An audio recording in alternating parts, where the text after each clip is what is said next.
Pemirsa, kegiatan TNI Manunggal membangun desa TMMD digelar untuk kali ke-100. TMMD kali ini menyasar Kecamatan Seririt dengan pembuatan jalan sepanjang 2,3 km, penyanderaan dan pembuatan gorong-gorong. Beginilah bentuk kebersamaan TNI dan masyarakat di Desa Pangkung Paruk, Kecamatan Seririt. Program TMMD yang dilaksanakan Kodim 1609 Buleleng, salah satu menyasar perbaikan sarana prasarana jalan sebagai sarana transportasi untuk memperlancar jalan masyarakat pedalaman desa setempat.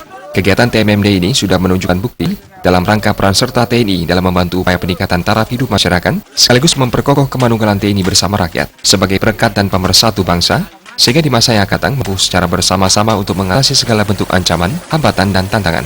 Kemanunggalan TNI dengan rakyat harus tetap dipupuk dan dibina dengan baik, karena TNI adalah milik rakyat. Program TMMD kali ini menyasar fisik dan non-fisik. Sasaran fisik terdapat 4 program dan sasaran non-fisik terdapat 5 program. Selanjutnya pembuatan tembok penahan tanah. Yang terakhir adalah pembuatan MCK, sasaran fisik. Non-fisik, ya banyak kegiatan-kegiatan seperti tiap pelayanan SIM keliling, sampai saat nanti menyusul kesehatan, pemberian materi wasbang kepada adik-adik generasi muda. Kemudian setiap minggu kita mengadakan Taman Pendidikan Ganesha. Kegiatan TMMD ke-100 di Buleleng dibuka langsung Wakil Bupati Buleleng Inyoman Sucidra di lapangan Desa Pangkung Paruk, Kecamatan Seririt. Dalam hal ini, salah satu tolak ukur keberhasilan TMMD adalah meningkatkan semangat gotong royong di tengah-tengah masyarakat.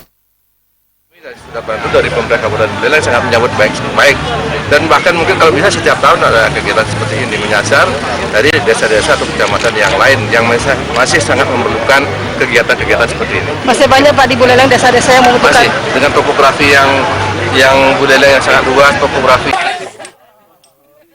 Di akhir kegiatan juga dilaksanakan penaburan bibit ikan di sungai setempat. Nantinya diharapkan program TMMD ini memberikan manfaat secara nyata bagi masyarakat, khususnya di Desa Pangkung Paruk. Komang